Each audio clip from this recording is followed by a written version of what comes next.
How many games will the Denver Broncos win in 2024? Broncos country, let's ride. Maybe you've moved on from that saying because Russell Wilson's gone, Bo Nix has been drafted, Zach Wilson was brought in, you still got Jarrett Stidham, and although we don't really know who the quarterback's going to be, you would think Bo Nix, but I'm not certain. I'm going to give you my thoughts on the Broncos because this is a team that I think the fan base is going to be way more optimistic about than pretty much anyone else. So I want to hear from Broncos fans. I want to hear what you think about this season. Is it a rebuilding year, in your opinion? Like, in my opinion, it is. And my team is also in a similar phase. I'm a Pats fan. We're in a similar phase here as the Denver Broncos. And although Sean Payton was brought in to be the savior, it feels like this team is going through a little bit of a transition period from the Russell Wilson debacle to the next era. And maybe that era begins on a high note in 2024 and shocks the world with many victories this year. But that's why I'm making this video. I want to go through the schedule, examine the matchups, talk about how the Broncos might be able to be better than people project, and maybe what they might actually become in 2024, and everything in between. So let's talk through the matchups, game by game. I'll give you my picks. Let me know in the comments what you think of the Broncos in 2024. Gronk spike the like button to show your love, and subscribe for all 32 NFL record predictions just like this. Let's take a look at the Broncos schedule. So as I said, guys, I don't really know who the quarterback for the Broncos is going to be. Is it going to be Bo Nix? Is it going to be Jarrett Stidham? Those are probably the two most likely options. I think Zach Wilson was maybe brought in as a project with upside. I don't think he's actually looked at as a potential starter here. I think Bo Nix will be the starter if I had to project and guess where they drafted him, the capital they invested, and the fact that he is a little bit of an older rookie would suggest that he would be the starter. And the way that Sean Payton has talked about him, you would expect him to be the starter. But we also know that Sean Payton likes Jarrett Stidham quite a bit. So it's possible they go with Stidham and they wait for Nix. But honestly, the reason I was really criticizing that pick is because you look at the Broncos as a roster and as a team, and they were certainly not a quarterback away from being competitive and a contending team this year. I don't think they're anywhere close to a playoff team this year, and we'll go through why. But I also believe there is a chance they could shock us. So let's start with week 1, which is the Seattle Seahawks. The Seahawks, challenging place to play, especially if it's a rookie like Bo Nix. It's going to be very loud. The 12th man is a real thing. If you've never been to the Seattle Stadium, let me tell you, it is tough. Okay, it's very loud. You can't hear the person next to you. And Seattle is going to be pumped because they've got a new head coach. They've got a new offensive scheme. I think there's a lot of intrigue about their team this year, and I think their fan base is going to be excited about it. I think Seattle's also a more talented team, right? And I recall a week 1 matchup not too long ago between the Broncos and the Seahawks, and that one being like super shocking, right? Geno Smith ended up defeating Russell Wilson. I believe it was on a Monday night, if I'm not mistaken. That wasn't Sean Payton, but still, it's kind of interesting that we're getting week 1 matchups like pretty much 2 of the last 3 years. It's kind of odd, AFC versus NFC team. But anyways, I'm going to take the Seahawks. I think they've got more talent. Specifically, they're more explosive on offense. I think Mike McDonald's defensive scheme is instantly going to make an impact for them. I think they've got a sneaky good pass rush and a front seven. And I just don't love the rookie factor in week 1 going against a veteran like Geno Smith on the other side, who's been there, who's done that, who's been through the ups and downs and turbulence of an NFL career. If Bo Nix is going to be starting, it's going to be a real difficult win to win on the road in Seattle, one of the most hostile environments and loudest buildings in the NFL. So I'm going to go with the Seahawks there. Week number 2, they play the Steelers. I'm actually giving them an upset victory here in week 2. One reason, it's the home opener. Mile High historically is a very difficult place to play, and we've actually seen Mike Tomlin teams specifically. Remember that Tim Tebow game, man? I'm just saying. There's something about the Steelers going to Denver that I don't like for the Steelers. But I also feel like it's a difficult place to play, Denver, Mile High, early in the year with the altitude and players having to adjust to that, as well as the humidity that could also impact the game. On top of that, the Broncos are going to be used to it, right? So they've got an inherent advantage. Secondly, I could see this being a Russell Wilson, no, you're not getting revenge game, right? Like a lot of people will say this is a Russell Wilson revenge game. I think this might be a Sean Payton revenge game, right? Like the week previous, Arthur Smith is taking on the Falcons as the new offensive coordinator of the Steelers. This week, week 2, it will be Sean Payton taking on Russell Wilson, which a lot of intrigue there. But I think Sean Payton will have the upper hand. I think he'll know how to coach against Russell Wilson. He'll know his flaws. He'll be able to give that to their defense. And I think they'll be able to slow down the Steelers effectively. And on the other side, I think Payton will come out with a very nice plan to attack the Steelers defense, which will not be easy, but I think they'll do enough to win the game in an upset. Week 3, back to reality. They play Tampa Bay in Tampa. I think they lose that game. Difficult, again, going to the East Coast to play the Bucs, a playoff team from a year ago that actually made the divisional round. Kind of crazy that they did, but Baker had a great season last year. I expect him to carry that over into this year and play pretty solid. They still got a lot of talent over there on offense. Tristan Wirfs, Mike Evans, Chris Godwin, Rachaad White. Defense is strong. They can stop the run. They can get after you. And here's the thing. Todd Bowles, as a coordinator, does a lot of tricky and a lot of funky stuff. And for a rookie quarterback, that is going to be, I think, a lot to handle. So that is not a good defense to want to play. Similar reasons for the Steelers. I just believe that home field, the Sean Payton versus Russell Wilson factor is why they upset the Steelers. With the Bucs, I think they come back to reality after a big win. Week 4, I think they lose to the Jets. Although I could see them maybe making this a game. This is Russell Wilson, old head coach, Hackett, who was ultimately the guy that got fired for Sean Payton, and he's the offensive coordinator of the Jets now. But Hackett is much more comfortable with Aaron Rodgers at the helm than pretty much anybody else, because Rodgers kind of is that quarterback that calls his own game, right? He calls his own plays. He likes to check and audible and do different things, which didn't exactly work out in Denver. And I think it was a foolish hire, in my opinion, by the Broncos there. I'm not very high on Hackett as a coach, but I do think that the Jets are just much more talented than the Broncos on offense and defense. I think their defense is loaded and absolutely ridiculous. And I think any offense is going to have time, or a really difficult time, I should say, to break them down, to move the ball on the ground, through the air, and especially on the road where it's just going to be hard to score.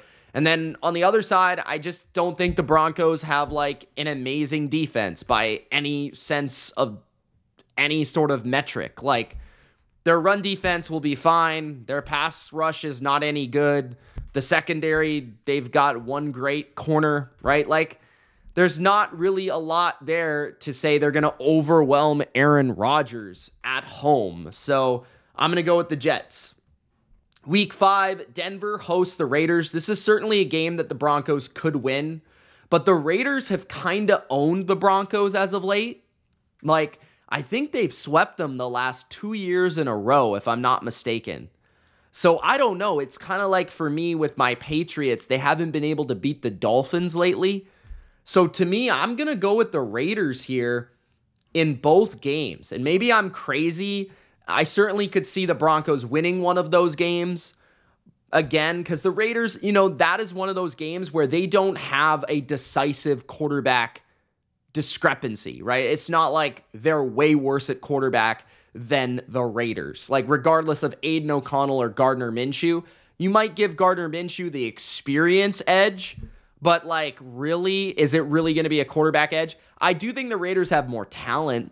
I think their defensive line's pretty good. I think their offensive line's pretty good. I think they certainly have better skill talent with Brock Bowers, Devontae Adams, Jacoby Myers. I think they have a decent defense that's well coached. But the Broncos do as well in terms of the coaching aspect. So I don't really think this is something where the Raiders will like destroy them. Maybe I could give the Broncos a win here. That's depending on how you see that going. But I'm just going based on the recent history and what we've seen between these two teams. And it feels like the Raiders have had the upper hand. I think the Raiders are going to be one of those teams that plays a lot of close games, plays physical football, tries to run the football, plays solid defense, manages the game, doesn't really, push the ball very much down the field. So I got the Raiders, but I could certainly see the Broncos winning. In week 6, they play the Chargers. I think they'll beat the Chargers once this year. I'm just not sure which game it will be. I'm going to say they lose the first matchup and they win the second matchup later in the year, perhaps because the quarterback advantage will be a little bit less in terms of one thing, right? Herbert obviously is way better than anyone the Broncos will put on the field. And I think that especially early in the year, it's harder for a rookie to get in there and beat a quarterback of that stature. And then secondly, I think there'll be a little bit of a shock to the system in terms of what will the Chargers look like on offense and defense. What are their schemes going to be? I think there's going to be a little bit of an edge for Harbaugh in the first game against Sean Payton. Then there will be the inverse. So I feel like later in the year, it's going to be Sean Payton's going to get that counter punch in and maybe win that game in LA. I don't view the Chargers as overly great in terms of talent or anything.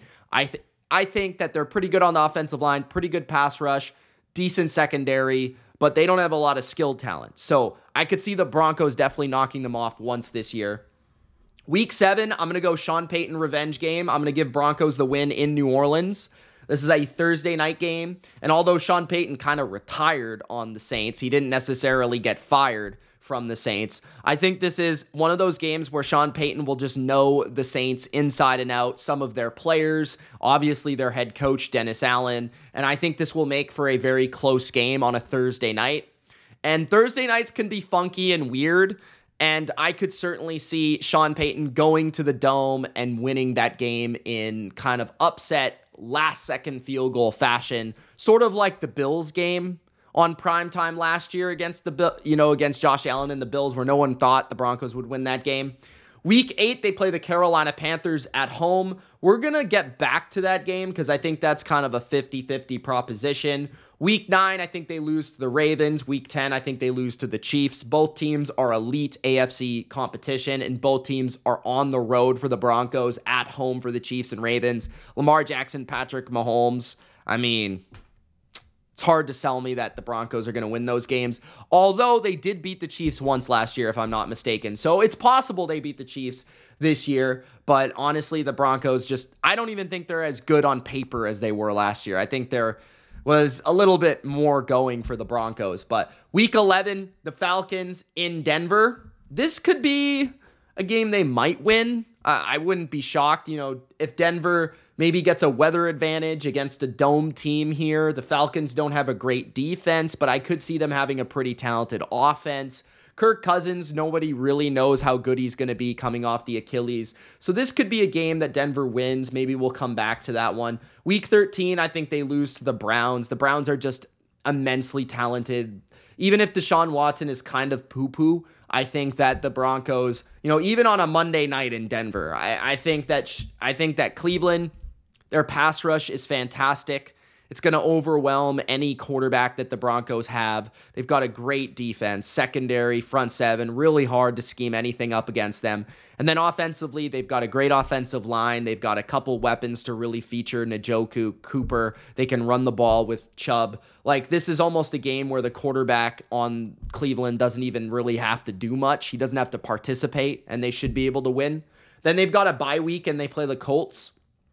This could actually be a win here, but I lean towards the Colts. I just think they're the more talented team. I like Shane Steichen as a coach quite a bit. Again, this is another game, though, after the bye week. If they're well prepared, I wouldn't be shocked if they beat the Colts at home, especially if this game has some sort of cold weather environment against that dome team. Anthony Richardson, you also never know, could be injured at this point in the season, so that's also something that you have to deal with. But if Anthony Richardson is starting to gain experience in the NFL, I do believe he's going to be a pretty good player. I do think the Colts have a really good offensive line, a really good defensive line, and a good coach. So that's going to be hard to overcome.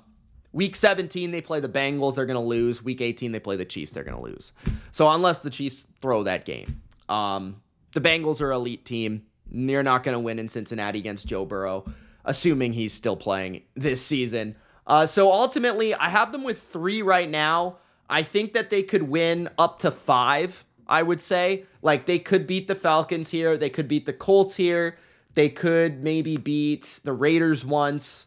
The Chiefs maybe, but that's really grasping for something. I think they're probably going to lose to the Falcons, and let's say they beat the Panthers. So I have them at 4-13 overall, but I could see them winning 5 games. I think Sean Payton is still a good coach. I just think this is the unfortunate season for Denver where they're going through a bit of a transition. They're starting probably a rookie quarterback who I'm not very high on in general, and I don't think he's going to be great. And I think it's probably going to result in another high draft pick that potentially gets them another quarterback. But honestly, like, I don't know, Bo Nix maybe is given 2 to 3 years to prove himself. Maybe, I just don't see Denver's roster at the level where they can elevate a young quarterback like Bo Nix. I think it's just not in a position to do that, especially against this schedule where you're playing, the Super Bowl champs twice. You're playing the Ravens, the Bengals, the AFC North in general. You're playing Seattle in Seattle, Tampa in Tampa, the Jets in New York, Cleveland. This is not an easy schedule for a pretty bad team. I do see the Broncos as one of the worst teams in football. 3 wins, 4 wins, 5 wins, somewhere in that range is what I would project for Denver. I don't like to say this. I don't like to make these videos, but I have to. So just understand, I'm not hating on Denver. This is just truly what I believe, and it's an honest take on the team. You let me know if you agree or disagree, though, and try to be civil in the comment section below. Thank you guys for watching. It's Mitch, and we'll see you in the next record prediction video. Peace.